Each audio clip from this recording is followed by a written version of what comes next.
We were very rich. I was very happy. Then my husband became a knife sharpener. A knife sharpener! Now he's happy and I'm Mrs. Gary.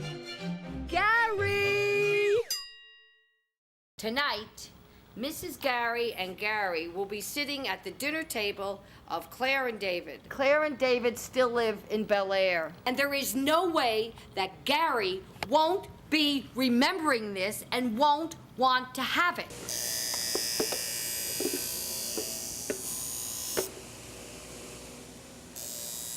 Oh, shit. It's the cops. And they're talking to the weird neighbors. Mama, I can't talk to you right now. Miss Gary. Your Honor, you're Detective Johnson. Yes, What is this? Oh, don't mind them.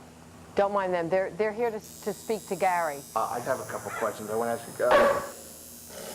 Why don't we have some coffee? I find that coffee actually relaxes people.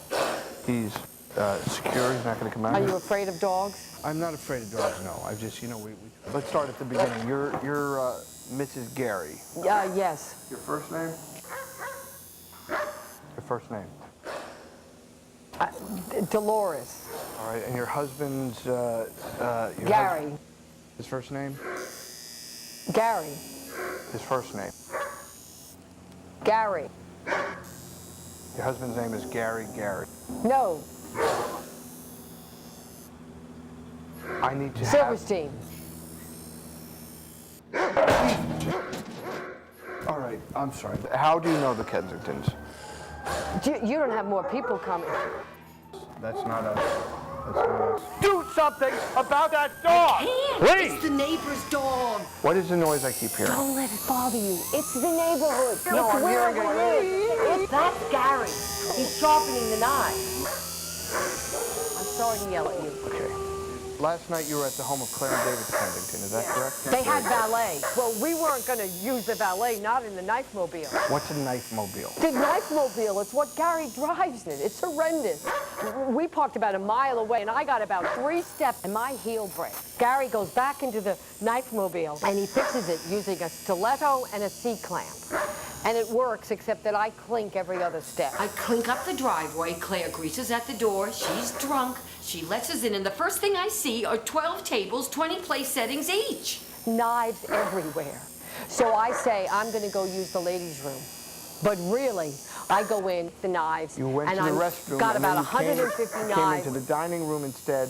I didn't go to the restroom. I excused myself to pick up the knives. Gary can't see a knife without talking about it. I have about 150 knives in my grasp when who comes into the room but Sylvia Braxton? Is she down there on the list somewhere? She's a troublemaker. I don't like that woman. And she starts to say to me, oh, you should know your place. I have 150 knives in my grasp. It was terribly embarrassing. You are nouveau riche, she says to me.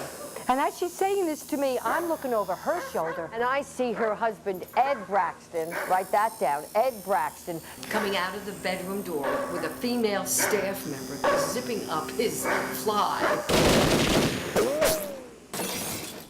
Take that, you fucking mongrel shit machine!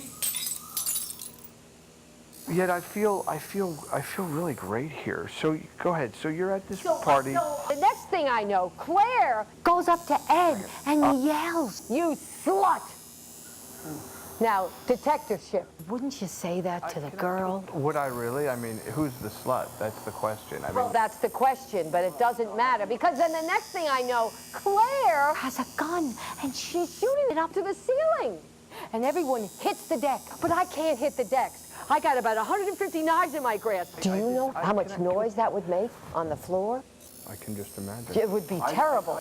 I don't So really, I just close my eyes. I don't really like my job. And when I open my eyes, there's Gary, and he's looking at the knives, and get this, he says, there's no way that I can sharpen all these knives before the first course. And besides, these people are crazy, and I'm getting you out of here. And so I went clinking down the driveway, too petrified to let go of the knife, and that's why you're here, Your Honorship.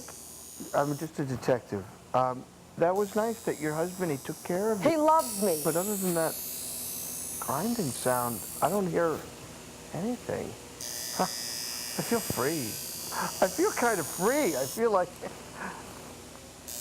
What color is that in your hair? Medium auburn, number 111. In a pixie chic, you would look fantastic. Come another slide. You know, the 111 is fine. I mean, it's fine generally speaking, but you know, you have some very delicate features here. What I'd want to do is I'd want to shape it a little more this way and give it a little more body, right? A little more body. But we've got to get this color. This is just like the old days. Gary, put the knives down. Bring scissors.